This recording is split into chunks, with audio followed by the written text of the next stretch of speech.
Hello, and welcome to the Introduction to Continuous Improvement module for Nebraska Methodist College. My name is Andrew Peacock, Senior Continuous Improvement Leader with Omaha Public Power District, and during this module, I'll explain what continuous improvement is and what it is not. This module is intended to be a beginning guide to continuous improvement, or CI, as I'll refer to it as we progress through this module. Okay, let's jump right in. Continuous improvement, what it isn't.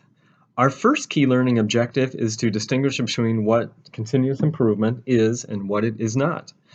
Let's start with what it isn't. You may have heard or read case studies or industry headlines that continuous improvement, or CI, is sometimes used as a headcount control mechanism. In some companies, this may occur. However, that's a very risky method and, in my opinion, the wrong way to deploy process improvement. And also, your program will not be healthy if people are nervous about maintaining or keeping their job. Second, CI does not just exist in the manufacturing sector. Sure, CI and Lean were made very popular by Toyota Motors of Japan and other manufacturers.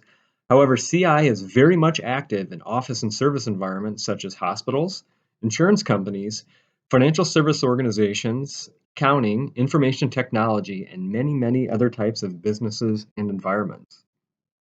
At the bottom of the slide, under what it is, continuous improvement is a way of constantly evaluating and improving processes. It's definitely not a flavor of the month. CI does not have a definitive start and end date. CI should be ongoing in an organization.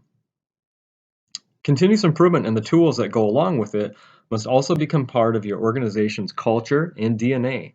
That includes top-down from executives and leadership and bottom-up from the front lines. Lastly, opening yourself up to new and changing mindsets and behaviors. Change management is very key here, and we'll talk about more of that as we progress through this module. Up next is a historical timeline of continuous improvement. This is a very busy slide, and don't try to read everything. However, some of the key points are that individuals such as Henry Ford himself used modern-day CI techniques and methodologies in his operations, starting with the moving Ford assembly line in the Model T car. In turn, the Japanese came to America and studied Ford and continuous improvement, and then invited Americans to visit their facilities throughout the 1970s and 1980s. This led Toyota to make significant gains in quality and efficiency, and also make a strong push to be one of the best car manufacturers in the world. A few other quick notes on Henry Ford. He made high-quality cars affordable for everyone. He paid high wages at the time, and he didn't like to waste anything, including using scrap wood to both heat and power his production facilities. He also worked with a relative and developed a method to grind, heat, and compress scrap wood to form small black nuggets. These nuggets have since become the most popular method for cooking your favorite burger on the grill. Yep, you guessed it. Those were the beginning to charcoal briquettes. And his brother-in-law was Edward Kingsford of Kingsford Charcoal. Moving on from Ford, you will notice in the upper right-hand portion of the graphic is where we see DMAIC. This is associated with Six Sigma, another process improvement methodology. Theory of constraints is listed here, and Lean Six Sigma both arrive along with Jack Welch, who led GE's successful process improvement efforts. So what are the driving forces which demonstrate a need for change? The first one we have listed there, HCAHPS scores, which stands for the Hospital Consumer Assessment of Healthcare Providers and Systems, is a patient satisfaction survey required by the Centers for Medicare and Medicaid Services for all hospitals located in the United States. Certainly we want these scores to go up. The HCAHPS survey contains 18 unique patient perspectives on care and patient rating items that encompass 8 key topics. These include communication with doctors, communication with nurses, the responsiveness of hospital staff, pain management, communication about medicines, discharge information, the cleanliness of the hospital environment, and also the quietness of the hospital environment. Better communication with doctors and nurses, along with communication on medicines, would ultimately have a financial impact to the health system. This would be positive. Thus, improving scores may lead to a general better outlook of that hospital and lead more people to choose that facility for their medical needs. And also, it goes without saying patient safety. We certainly want to improve in this area. The process is about being more reliable. No greater safety element in hospitals than patient safety. Individuals and patients go to hospitals and clinics to get better, not to get more sick, acquire additional infections, etc. The next two bullets revolve around inefficiencies and non-standard workflow, for starters. By decreasing the inefficiencies in our processes, we will be able to spend more time with each patient. And by standardizing our best practices, we will be able to consistently provide the highest level of care. Next, increasing costs with less reimbursement. We need to focus on decreasing costs while improving performance to maximize our reimbursements. And that last one highlights that as well. Insurers are basing reimbursements on the quality of care patients receive instead of the quantity of care that patients receive.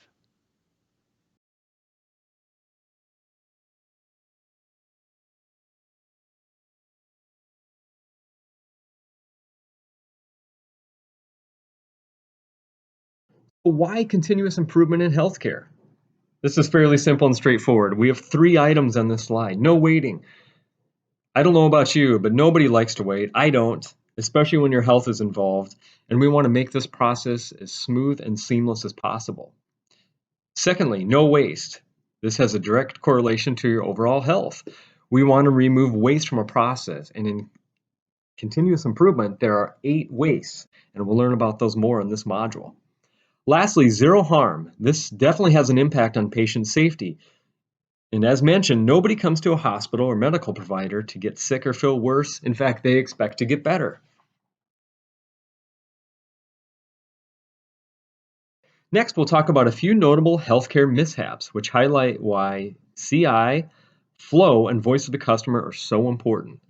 The first case is from 2007. This involves actor Randy Quaid and his wife's 2-week-old twins, Thomas Boone and Zoe Grace. They were accidentally given a massive overdose of the blood thinner heparin, and they spent days battling for their lives. So how did this happen?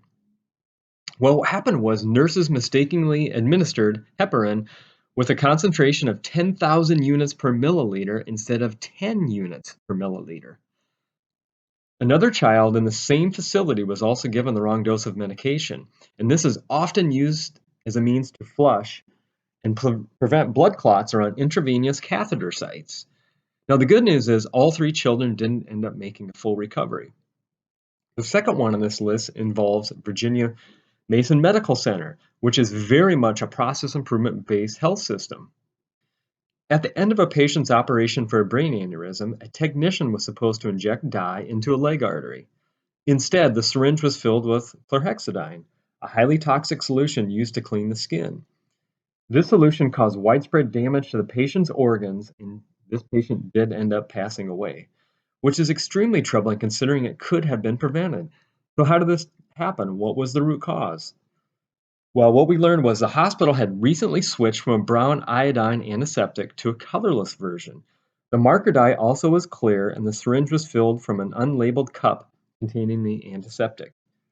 So how do we prevent this? The hospital has now said the cup of antiseptic has been since replaced with swab on a stick. Everyone involved in this mistake was removed from duty and rigorously retrained, along with the entire medical staff. How can we address all of these issues simultaneously? Pretty simple, I think. By focusing on the systems that support healthcare delivery, as noted, removing wasteful and non-productive activities, making systems more reliable and robust, and using data to guide that decision making. So in essence, collectively, we can reduce costs, improve the quality of care and patient safety, and improve employee satisfaction. Now that we have gone over some of the continuous improvement basics, including an introduction, some history, and applications to healthcare, let's look at some of the tools used to help us achieve quality. Up first is Lean, which contains 8 waste, value, and non-value added activities. Second is Six Sigma, which mentioned earlier contains the DMAIC acronym. Third, Plan, Do, Study, Adjust, or PDSA. Fourthly, A3, which is a storyboard. And lastly, Change Management, which can be explained in the acronym ADKAR. Don't worry about the acronyms, we'll cover all those here in a second. In this next section, I will guide you through a Lean overview. And as I mentioned a little bit earlier, This was adopted from Toyota Manufacturing of Japan in the Toyota Production System. Now, when we talk about lean, lean is not an acronym. So don't go looking on Google for this one. You won't find it as an acronym. Now, the Toyota family first used lean applications in their loom business. Now, the loom machine made cloth, which they used, and the family was always looking for methods to improve that loom machine and the products that it created. Several decades later, that same family turned their attention to manufacturing cars. Essentially, they applied what they had learned from the loom machines to the car manufacturing process. And they coined this the Toyota Production System, or TPS. Now, since this was rolled out from Toyota in the early 1900s, it has since expanded into all types of industries. This includes utilities, financial services, healthcare, construction, accounting, etc. Basically, anything you can think of uses continuous improvement, lean, and the Toyota Production System. Lean is really about challenging and empowering the people who do the work every day to identify and implement process improvement. And as we always say in Lean, who knows better than the people doing the work? And that's who we should consult. We've talked a lot during this module about process and processes, but what exactly is it? A process, defined, is a series of actions that produce something or that lead to a particular result. So as you can see, process and processes are everywhere, from your normal morning routine to the routes you drive in your car, all the way to how you do your job every day, regardless of what you do. Now, the goals of Lean, or primary goals of Lean, include increasing customer value. A customer must feel valued and respected. Thus, you must design an efficient process that removes non-value added time and waste. And following on the heels of that, secondly, remove waste from a process. We're going to talk about more on the 8 wastes here in a little bit, but eliminating waste is very key. Showing respect for people. This includes respectful interactions, not blaming a person for a process failure, but focusing on the process itself. We must have the right employee in the right role in the right time. In the Far East and Japan, showing respect for people is ultimately important, if not more, than the previous two on this slide. All of this, if implemented correctly, results in higher customer value, a better work environment, and reduced expense. Now, as mentioned, there are 8 wastes in a waste wheel or a waste process. So when looking at this slide in a vertical fashion, if you look at the highlighted letters, it spells out the word downtime. Now, we'll go over each of these fairly quickly, but the first one is defects. This is really the time spent doing something incorrectly, inspecting for errors, or fixing errors. In the medical field, this would include wrong medication administered or a patient that was overbilled. Next is overproduction. This refers to doing more than what is needed by the customer or doing it sooner than what it is needed. In the medical area, this could include unnecessary diagnostic procedures or producing more food than what is needed in the cafeteria. Next up is waiting. Waiting for the next event to occur or the next work activity. Medically, this could be a patient waiting to see the doctor or surgical team waiting for the operating room to be cleaned. Fourthly, not engaging employees. The definition of this is waste and loss due to not engaging employees, listening to their ideas, or supporting their careers. In the healthcare world, this would include not acting upon employee improvement ideas. Next up is transportation. This refers to the unnecessary movement of the product, which could be patients, specimens, or materials in a system. In this, medically, this would include transporting specimens off campus for testing. Third at the bottom is inventory. This refers to excess inventory costs through financial costs, storage, and movement of those costs, spoilage, or waste. Medically, this could also refer to expired supplies or running out of needed supplies. Second to last is motion. Definition of this, unnecessary movement by employees in the system. Medically, this would include walking to a storage room to retrieve a commonly used item. And lastly, extra processing. This refers to doing work that is not valued by the customer or caused by definitions of quality that are not aligned with patient needs. In a medical facility, this would refer to data entered on a patient that is not required or not used. So the next time you hear about 8 wastes, think of the acronym downtime and everything that it refers to. This will help you look at a process and identify sources of waste and hopefully remove them. Next up, we have value-added and non-value-added activities. This is a very important concept in Lean because we want to focus on value-adding activities and remove as many non-value activities as possible. The overlying premise is that we need to think from the customer's perspective when defining value, which are our patients. A lot of what you read about in Lean healthcare discusses patient-centric versus provider-centric. Do we truly have our processes set up with the patient in mind, or do we have them set up with our providers and employees in mind? Many healthcare organizations have found that when they take a hard look at themselves, their processes are set up around their providers and employees, not the patients. An important note here is that customers are not our only patients.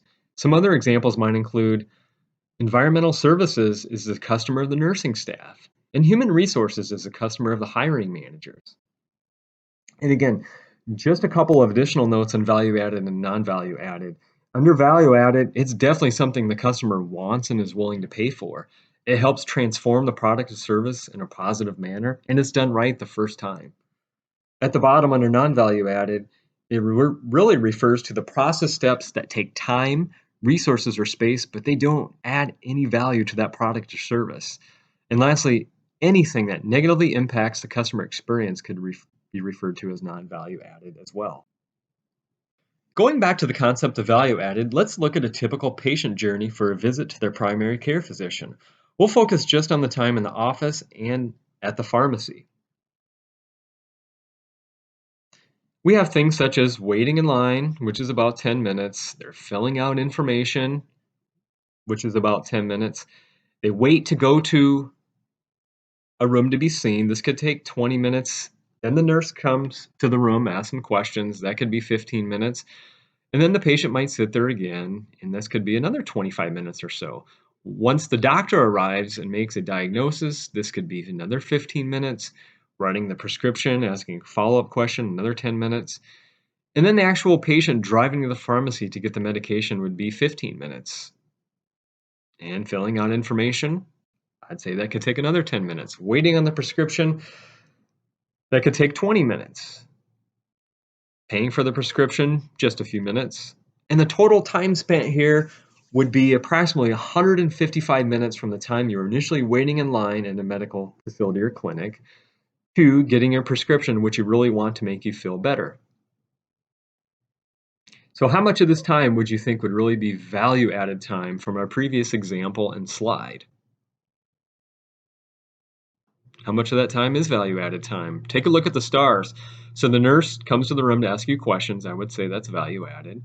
The doctor arrives, very value-added to make that diagnosis. So we're up to 30 minutes. Filling out information at the pharmacy, those 10 minutes, and actually paying for that prescription. So at most, as we look at this example in a typical patient journey at a clinic, at most, out of that 155 minutes, maybe only 45 is actually value added. So it's a very good example of something that takes, over 2 hours, 2.5 hours, but at most less than an hour. In fact, only 45 minutes is value added in the patient journey. So lean healthcare does work. So up next, we have a good example of a similarly sized healthcare provider where lean is actually working very well today. So we're going to talk about Seattle's Virginia Mason Medical Center. This is a 336-bed main hospital.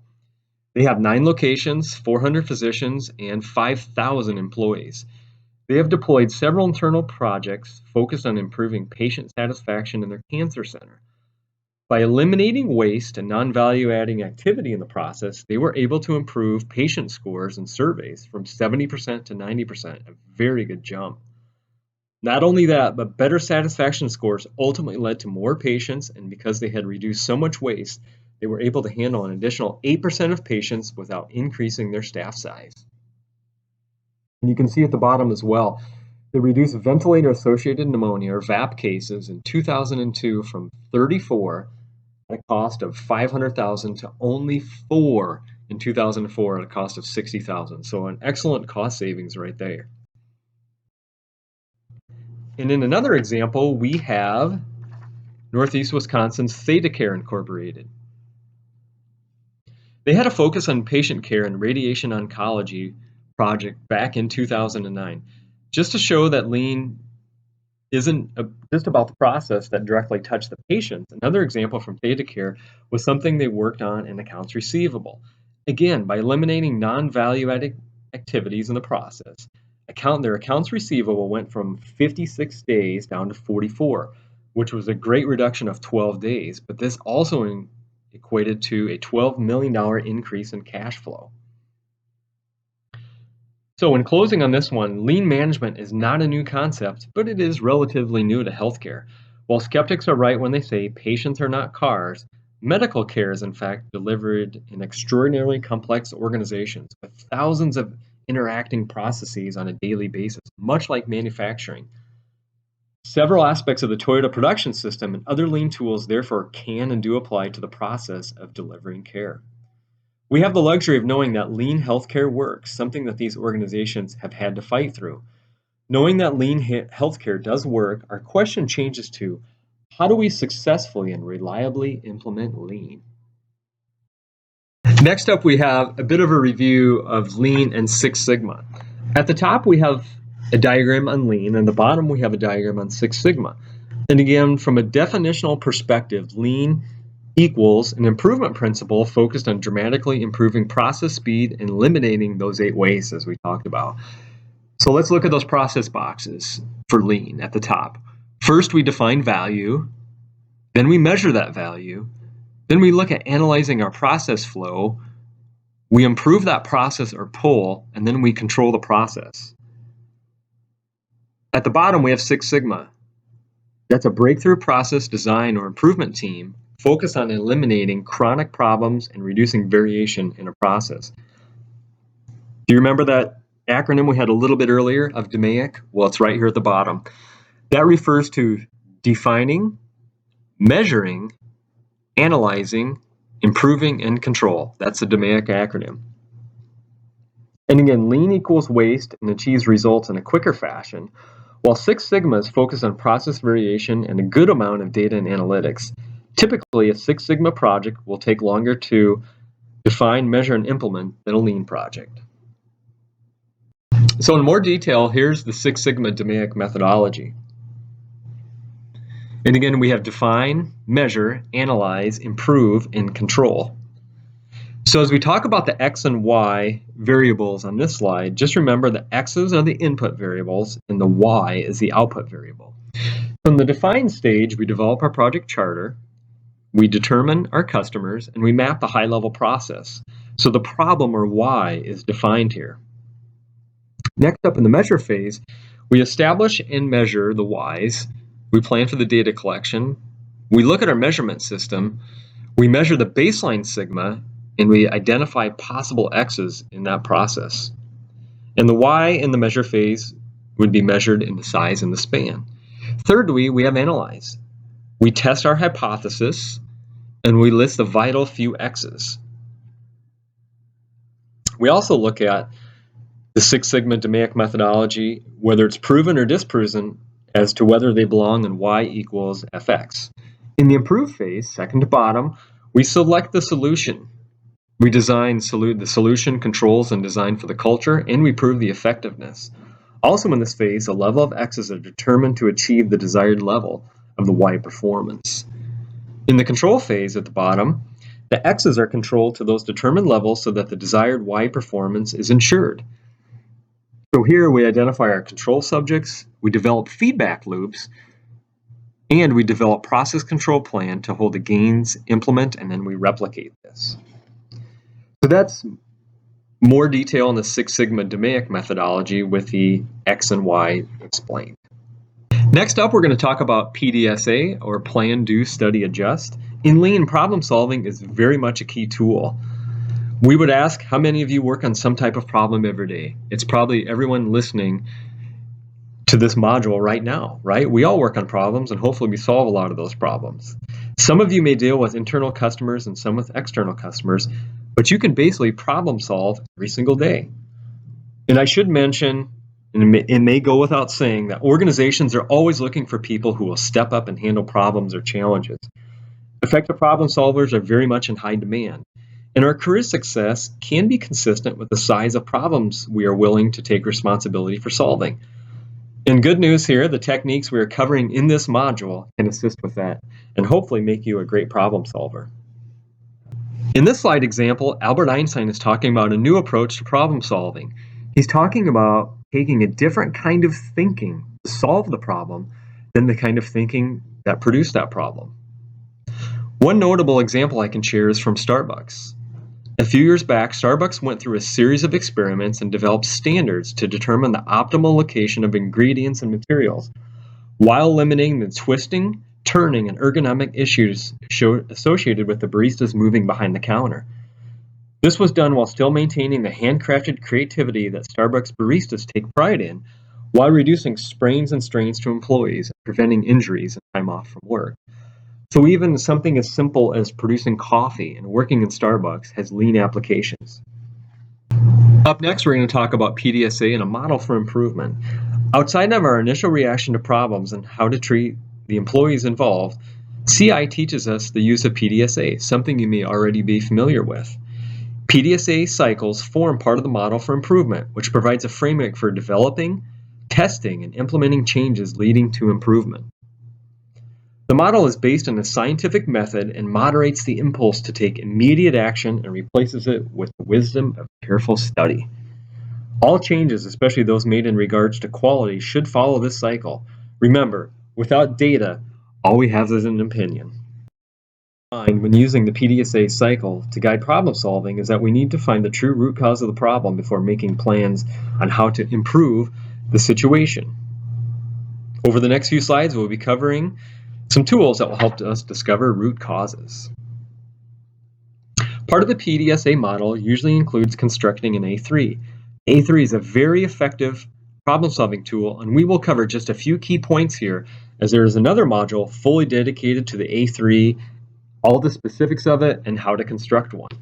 What is an A3? I'm going to start at the bottom bullet. It's really the international designation for an 11 by 17 size sheet of paper. So if you have a large sheet of paper and it's 11 by 17, you may see A3 listed somewhere when you go to print that sheet of paper. Back to the top now. It's a structured method for applying PDSA problem solving. It's also can be referred to a concise storyboard which visualizes the problem solver's discoveries and thought processes along the way. It's a living document that transformed as problem solving progresses due to iterative thinking. So really, if I boil all of this down, no longer would you have to bring a 30-page slide deck to senior management for a presentation. You could simply take your A3 and talk through that. Now, A3 problem solving was developed to add additional guidance and structure to the PDSA model, not an effort to add complexity, but in an effort to provide more of a step-by-step approach that is particularly useful for those that are not experienced problem solvers. The main idea here is to take a large, vague, and complicated problem and narrow that problem down to a few critical root causes that, if improved, will have a large impact. It all starts by clarifying the problem by going to see it firsthand in an effort to determine what the problem is and what it is not. By doing this, you can break down the problem to the true issue that needs attention, set a goal, analyze root causes, and then develop improvements. So on this slide, you can see number one, we clarify that problem. We go and see. Number two, we work our way through the funnel. We break it down to analyze what the real problem is. And right in number three, we set a goal. How are we going to target this? What do we want to do? What do we really want to get done? Fourthly, as we kind of work our way to the bottom of the funnel, we analyze the root cause and we ask why, perhaps as many as 5 or more times. It's called the 5 whys. Any of you with children or have had children, it's called the why game. So why does this happen? You answer, well, why does that happen? And you work your way through it. And then steps 5 through 8, we develop improvements, we implement, and we standardize. Next, we'll really dive into the 8 steps of problem solving. So stay with me here. Number 1, you must put the problem statement in there in the business case. Really, why are we talking about this problem? And why is it important for us to solve it? Current condition is listed here. Where do things currently stand? I want to get a current, good picture of what's happening. Third, the goal. What specific outcomes are desired? What does the actual business need? So once we really understand the current condition, goals can be set for where we would like to be after improvements are made. Number 4, analysis. Determine the root cause of the problem. As we mentioned, the 4th step is an analysis and determination of the root cause or causes to the problem. Remember from the previous slide, we talked about the bottom of the funnel and the 5 whys. So we must ask why. There's other ways to attack this, but the 5 whys are an excellent example. Number 5, improvement. Determine what improvements will address the most important causes of that problem. 6 and 7. Number 6, the action plan. What must be done to implement the improvements? And 7, measurement, metrics and targets. How will we know if the solutions are working? And lastly, standardization. How do we ensure the improvements will be sustained? So really, in just a minute or two, these are the 8 steps of A3 problem solving. And you must go through all 8 of these steps to get a complete, concise A3. As I mentioned, you must go through all 8 of those steps. As you can see, on the left-hand side, we basically have steps 1 through 4. So we have our problem statement, our current condition, our goal statement, and our analysis. So a lot of the planning goes on the left-hand side of the A3. So think of our PDSA model. Planning is mainly on the left-hand side, or maybe 70-80% of the work would happen over here. Now moving over to our doing, our studying and adjustment, we would have number 5, our countermeasures and target and condition. Number 6, the actions and implementation plan. Number 7, the measurement, the before and after targets. And finally, how we would standardize the process, sharing it, and recognizing it. So here's a completed A3. I'm not going to read through everything, but this gives you a little bit better example of what goes in the PDSA problem-solving model. And again, I'll put in a plug for the other module. Corey Strong does an excellent job of going through a deep dive in A3 problem solving. So again, we won't cover all this. So as you can see, just in review, on the left-hand side, we do steps 1 through 4. In the right-hand side, it's in a nice flow. We get into steps 5, 6, 7, and 8. Although the change management slide appears toward the end of our module today, it's an extremely important concept and absolutely should not be ignored. It's often said that continuous improvement, or CI, is all about the tools. However, in today's world, the tools are only about 10% of the equation, while 90% is about people and change management. One tool we can use to assist with this 90% is called ADKAR, a very popular change management model. Let's step through this. The A in ADKAR stands for awareness. What is and is not working in my organization? What are my options? There is a problem, so we must focus our attention on the most important reasons to change. The D stands for desire. We need to communicate the benefits for adoption. We have to identify the risks, build momentum, and address fears. The K is for knowledge. We may be learning new technical skills. We may be learning to think as a team. We may be learning how to time box things, share information, and set reasonable targets. So this is all part of the knowledge box. Once we have our awareness communicated, we've grasped the desire to grab that and really solve it, and we have the knowledge, we move on to the A, where the action is. We have to employ a suitable governance framework. We have to do training, and it may involve the basics. Start small. Don't do it by stealth mode. Be very transparent and adjust processes that touch the teams. And finally, reinforcement. You must have a coach in this process. We have to identify champions, get a clear communication plan and channel, share experiences, and learn from mistakes. So it all goes back into that plan, do, study, adjust model if we have a mistake. So we got to plan how to do it, we execute it, we study, we adjust, and we're in an iterative cycle. So here are further tips, tricks, and strategies for sustainment of change management. First and foremost, executive support on down through an organization is a must. It's imperative. If top management isn't bought in to your CI program or your projects and isn't fully supportive, your project and program will face a very steep uphill battle. Engaging the front line. Please don't implement and attempt to build support from your desk and your work area, as I've learned this firsthand. Go and see. Ask why, show respect to the organization, and talk with the frontline employees and implement their feedback. One strategy how to do this is via daily management. This includes huddle boards or whiteboards in a team work area. Basically, at the end of the day, make problems, suggestions, and progress visible. If people keep this at their desks, on hard drives, on spreadsheets, on SharePoint, it won't have the same effect. So get some whiteboards out there, get some huddle boards, get people up and moving and facilitating their own problem-solving sessions. And lastly, start small. In the sports world, I would say go for the base hits, maybe the singles or the doubles. Don't swing for the fence and try for home run projects right away. Highlight and communicate any wins that you get early and often and help socialize that through your organization. With that said, that concludes the Intro to CI module. Great work, everyone. Following this, there will be a self-check assessment with some questions to check your CI knowledge. Again, this is Andrew Peacock. Thanks for your time, and good luck with implementing CI in your own organization.